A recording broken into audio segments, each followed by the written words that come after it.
Hello दोस्तों। आज हम एक नया टॉपिक पढ़ रहे हैं, गोलीय दर्पण कहो या स्पेरिकल मिरर्स भी कहते हैं ना। तो देखो, सिंपल मिरर क्या होते हैं? जो प्रकाश का परावर्तन करते हैं उन्हें हम मिरर या दर्पण कहते हैं। ठीक है। दर्पण कैसे बनाए जाते हैं? कोई कांच की ग्लास होती है या कांच की प्लेट होती है, उस पर हम क्या कर देते हैं? चांदी की पॉलिश कर देते हैं। एक तरफ चांदी की पॉलिश कर देते हैं तो जो डिवाइस बनती है उसे हम दर्पण कहते हैं। सिंपल, हमारे घर का शीशा जो समतल दर्पण है।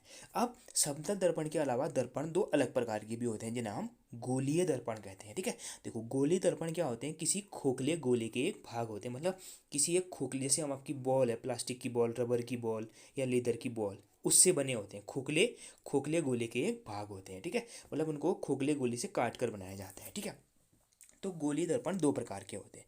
एक होते हैं उत्तल दर्पण और अवतल दर्पण। तो याद ध्यान रखना, उत्तल दर्पण और जो अवतल दर्पण होंगे वो क्या होंगे? गोलीय दर्पण कहलाते हैं। ठीक है। अब देखो, उत्तल दर्पण पहला हम पढ़ते हैं। उत्तल दर्पण देखो, मैंने बाएं तरफ देखो एक खोखला गोला बना रखा है जिसकी त्रिज्या मैंने आर ले रखी है। ठीक है। इस देखो, इस खोखले गोले का एक भाग मैंने ए बी काट के देखो दाहिनी तरफ दर्शा रखा है। ठीक है, दाहिनी तरफ। और इसको मैंने जो ये ए बी भाग है इसमें क्या कर दिया? जो दबा हुआ, देखो दबे हुए तल पर मैंने चांदी की पॉलिश कर दी और जो उभरा हुआ तल है उसे परावर्तक तल की तरह यूज कर दिया। तो इस प्रकार का गोलीय दर्पण जिसमें दबे हुए तल पर चांदी की पॉलिश और उभरा हुआ तल परावर्तक तल की तरह यूज होता है, उसे हम कहते हैं क्या? उत्तल दर्पण कहो या कॉन्वेक्स मिरर कहते हैं। ठीक है। अब देखो, कॉन्वेक्स मिरर के कुछ पॉइंट होते हैं, जैसे मुख्य फोकस, वक्रता त्रिज्या, वक्रता केंद्र, ध्रुव। तो इन पॉइंटों को मैं नीचे दर्शा रखा है, देखो। ठीक है। देखो, उत्तल दर्पण में उभरे हुए तल से प्रकाश का परावर्तन होता है तथा जो अर्थात उभरा हुआ तल, देखा मैंने उभरा नहीं लिखा यहाँ पर, उभरा हुआ तल परावर्तक तल कहलाता है तथा दबे हुए तल पर चांदी की पॉलिश की जाती है। देखो, अब देखो, मैंने इस पर एक पॉइंट पी रिप्रेजेंट कर रखा है जिसे हम उसका ध्रुव कहते हैं। तो देखो, उत्तल दर्पण का जो ध्रुव होता है उसके सरफेस पर लाई करता है। देखो, सरफेस पॉइंट पी पर लाई करता है। ठीक है। वक्रता केंद्र क्या होगा? अभी देखो, ये जो मैंने आधा भाग बना रखा है, ठीक है, जो दर्पण बना रखा है उत्तल दर्पण, ये क्या है? किसी गोले का भाग होगा। जो उस गोले का जो केंद्र बिंदु होता है उसे हम उत्तल दर्पण का क्या कहते हैं? वक्रता केंद्र कहते हैं। और शीशे रिप्रेजेंट करते हैं सेंटर ऑफ कर्वेचर। ठीक है। और मुख्य दूरी देखो, ध्रुव से वक्रता केंद्र के बीच की दूरी को कहते हैं वक्रता त्रिज्या कहते हैं। ठीक है। वक्रता त्रिज्या, क्योंकि देखो ये खोखले गोले का एक भाग है, तो खोखले गोले की जो त्रिज्या होगी उसे उत्तल दर्पण की वक्रता त्रिज्या या रेडियस ऑफ कर्वेचर कहते हैं। ठीक है। और देखो, एक ध्रुव और वक्रता केंद्र के बीचों बीच एक पॉइंट होता है जिसे हम कहते हैं मुख्य फोकस बिंदु कहते हैं। ठीक है। फोकस बिंदु कहते हैं। ठीक है। प्रिंसिपल फोकस कहते हैं। प्रिंसिपल फोकस कहाँ लाई करता है? ध्रुव और वक्रता केंद्र के बीचों बीच लाई करता है एफ। अब जो ये मुख्य फोकस बिंदु है ना, ये वक्रता केंद्र और ध्रुव से बराबर दूरी पर होता है। जितनी दूरी पर ध्रुव से ये मुख्य फोकस होगा, वक्रता केंद्र से भी उतनी ही दूरी पर होगा। ठीक है। तो देखो, अब देखो, ठीक है, बराबर दूरी पर है। अब मुख्य फोकस से, मतलब फोकस बिंदु से वक्रता केंद्र के बीच की दूरी को फोकस दूरी कहते हैं। या ध्रुव से मुख्य फोकस तक की दूरी को भी क्या कहते हैं? फोकस दूरी कहते हैं। क्यों? क्योंकि क्या होता है, जो ये मुख्य फोकस होता है ध्रुव और वक्रता केंद्र से बराबर दूरी पर बीचों बीच लाई करता है। ठीक है। तो फोकस दूरी कहो, ध्रुव से मुख्य फोकस के बीच की दूरी कहो, या मुख्य फोकस से वक्रता केंद्र के बीच की दूरी कहो। ठीक है। ये उत्तल दर्पण है। ठीक है। अब जो ये देखो, ये मैंने ये मुख्य मुख्य दूरी, प्रिंसिपल एक्सेस भी कहते हैं। ठीक है। जो ये पी एफ और सी से जा रही है लाइन। ठीक है। ये हो गया। अब कुछ और इंपॉर्टेंट पॉइंट बढ़ते हैं। ठीक है। देखो देखो, उत्तल दर्पण की फोकस दूरी तथा वक्रता त्रिज्या धनात्मक होती है। ये बहुत इंपॉर्टेंट है। ठीक है। Focal length and radius of curvature of convex mirror are taken as positive. ठीक है। देखो, फोकल लेंथ क्या?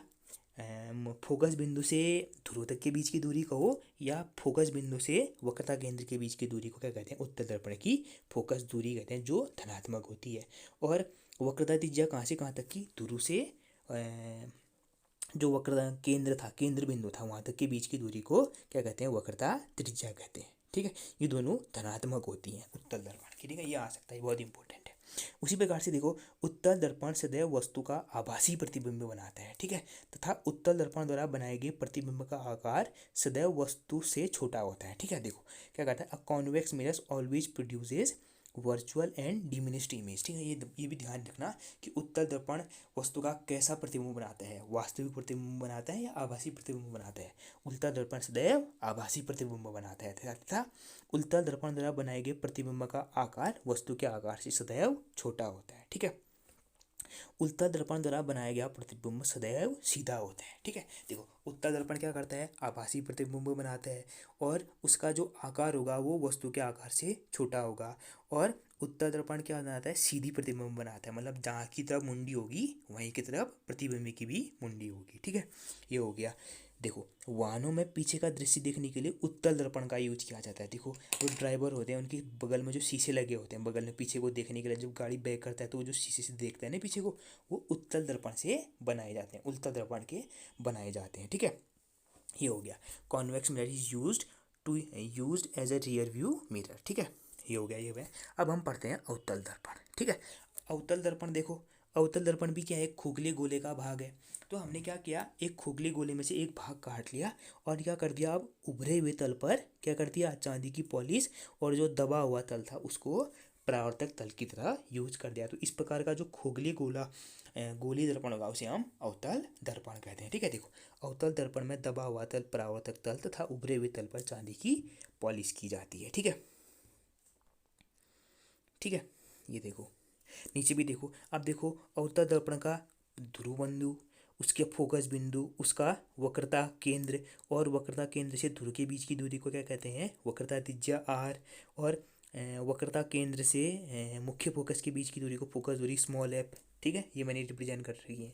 अब देखो, अब इसके बारे में कुछ और पढ़ते हैं, ठीक है। देखो अवतल दर्पण की वक्रता त्रिज्या तथा फोकस दूरी सदैव ऋणात्मक होती है। Focal length and radius of curvature of concave mirror are taken as negative, भी बहुत ध्यान रखना। देखो उत्तल दर्पण के वक्रता त्रिज्या और फोकल लेंथ, फोकस दूरी थी, दोनों पॉजिटिव थी। अवतल दर्पण की दोनों ऋणात्मक होती हैं। ये बहुत इंपॉर्टेंट है, इन टाइप के क्वेश्चन पूछ सकते हैं, ठीक है।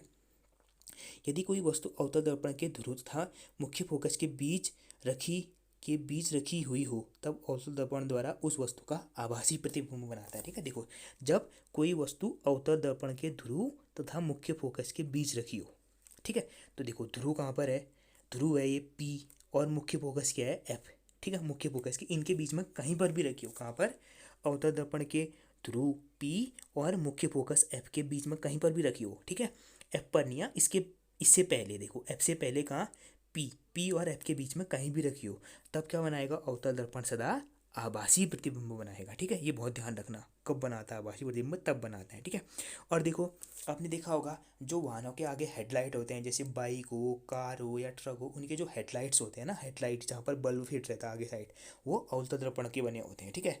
वाहनों की हेडलाइट टार्च में अवतल दर्पण का प्रयोग किया जाता है। देखो जहाँ पर बल्ब फिट किया जाता है ना गाड़ियों की हेडलाइट के आगे, उसके पीछे देखा होगा आपने, एक कटोरा जैसा होता है, उसके बीचों बीच छेद होकर वहाँ पर बल्ब फिट किया होता है। तो जो कटोरा जैसा होता है वो क्या होता है, अवतल दर्पण होता है, ठीक है। ये ध्यान रखना, ठीक है। देखो वाहनों की हेडलाइट तथा चार्च में अवतल दर्पण का यूज किया जाता है। गाड़ियों के जो साइड मिरर होते हैं जहाँ से वो पीछे की तरफ देखता है, वो किसके बने होते हैं, उत्तल दर्पण के।